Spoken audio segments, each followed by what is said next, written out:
La mairie de Saint-Pierre est l'une des rares constructions publiques de l'époque Compagnie des Indes qui soit encore debout. Située à proximité de la rivière d'Abord, elle témoigne de l'architecture monumentale du XVIIIe siècle.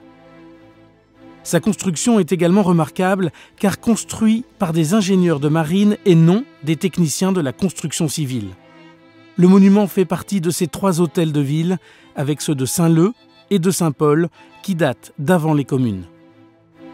Les administrations locales ont récupéré les anciens locaux de la Compagnie des Indes. Son histoire. À l'origine, le bâtiment sert de magasin de stockage. En 1736, le gouverneur Mahé de la Bourdonnais autorise sa construction pour stocker le blé et le café. Mais les difficultés financières de la Compagnie des Indes ne permettent pas de terminer les travaux. Il faut attendre 1777 pour voir l'achèvement du grand magasin en maçonnerie de Saint-Pierre. Cet entrepôt permet le stockage des productions agricoles de la région, mais abrite aussi des bureaux pour le garde-magasin du roi et un logement pour le commis. Il sert également de terminus pour la messagerie reliant Saint-Pierre à Saint-Paul. Au début du XIXe siècle, l'histoire du bâtiment bascule. Les services de la mairie sont autorisés à s'y installer et une occupation temporaire devient définitive en avril 1828. L'État cède alors le bâtiment à la ville et le maire de l'époque, Urbain Marin, signe l'acte de propriété de l'édifice tel qu'il le souhaitait. Puis la place située devant la mairie est aménagée en 1861.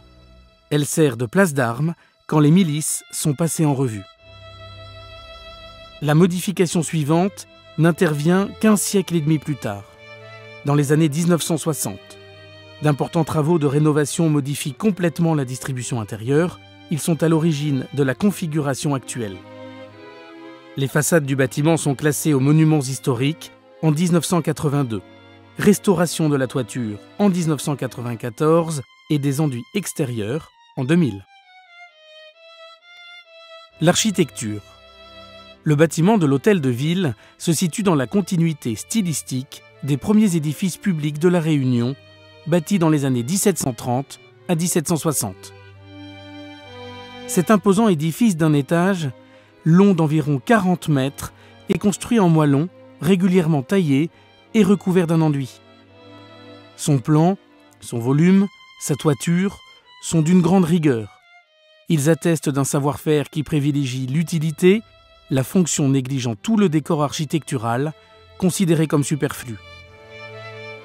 Lorsque le bâtiment devient l'hôtel de ville au XIXe siècle, une modification va permettre de le différencier des autres entrepôts situés à proximité.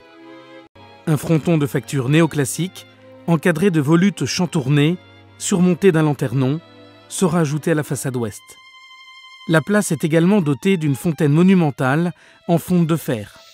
Elle porte la signature du fondeur, Barbeza, fondateur de la plus importante fonderie d'art française.